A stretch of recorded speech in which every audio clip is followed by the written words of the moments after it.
My wife told me she was going on a girls' trip to Mexico. I already knew the truth. It wasn't a girls' trip. It was a vacation with the guy she'd been cheating on me with for almost a year. And instead of stopping her, I paid for the entire trip. First-class flights, luxury hotel, everything.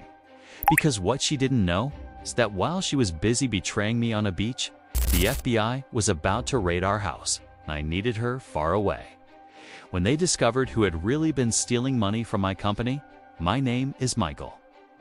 I'm 38, and until last year, I owned a financial consulting firm in Atlanta. From the outside, my life looked untouchable. Big house, luxury cars. Beautiful wife. Her name was Vanessa. And for 8 years, I thought we were a team. I was wrong. The affair started long before I noticed it. That's the funny thing about betrayal by the time you see the smoke. The fire's already been burning for months. At first, it was just distance. Less affection, more late nights. A phone that suddenly never left her hand. Then came the lies.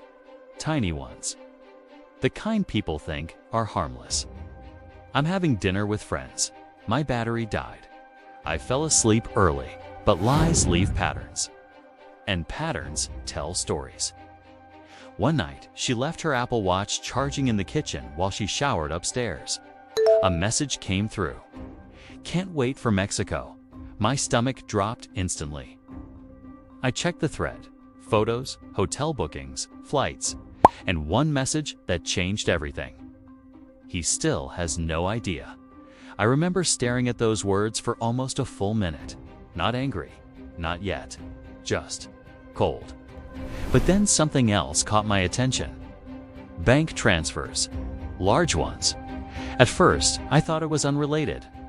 Then I looked closer. Money had been disappearing from one of my company's accounts for months. Small amounts at first, then larger. And every transfer traced back to a device connected to our home network. I felt something I can't fully describe, because suddenly, this wasn't just cheating anymore. This was theft. Real theft. Millions. That night, while she slept beside me, I stayed awake, connecting everything. And by morning, I knew exactly what I was going to do. I contacted my lawyer first, then federal investigators. Quietly, carefully. What they found was worse than I expected. Vanessa hadn't just been stealing from me. She'd been helping her affair partner move money through fake accounts tied to my business. Fraud, wire transfers, tax violations, federal-level crimes. The FBI told me not to confront her, so I didn't. Instead, I helped her pack for Mexico. I kissed her goodbye at the airport, even upgraded their seats to first class. That part still makes me laugh, because while she thought she was escaping with her boyfriend, she was actually walking straight into the collapse of her entire life. The raid happened 2 days later, 6 in the morning. Agents everywhere. Computers seized, files taken. Neighbors watching from outside. It looked like something out of a movie. And the entire time, my wife was posting beach photos online, smiling, drinking cocktails, completely unaware. Then the news broke. Financial investigation, fraud allegations, federal seizure. Her phone started exploding. Friends, family, coworkers, she called me 12 times in 1 hour. I ignored every single one. Finally, she texted, "What's happening?" I answered with 4 words. They know everything. That was it. No explanation, no emotion. Just truth. She flew back early, alone. Apparently, her boyfriend disappeared the moment he realized federal agents were involved.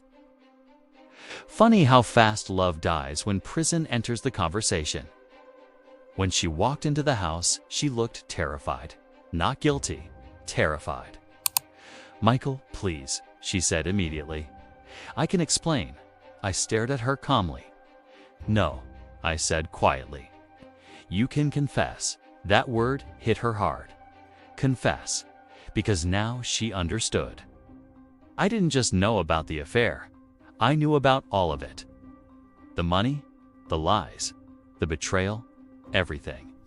She broke down crying, said it got out of control, said she never meant for this to happen. But that's the thing about betrayal. Always start small. One lie, one decision, one moment where someone thinks they won't get caught. Then suddenly, their entire life becomes built on hiding. The investigators eventually offered her a deal: cooperate or face the full charges.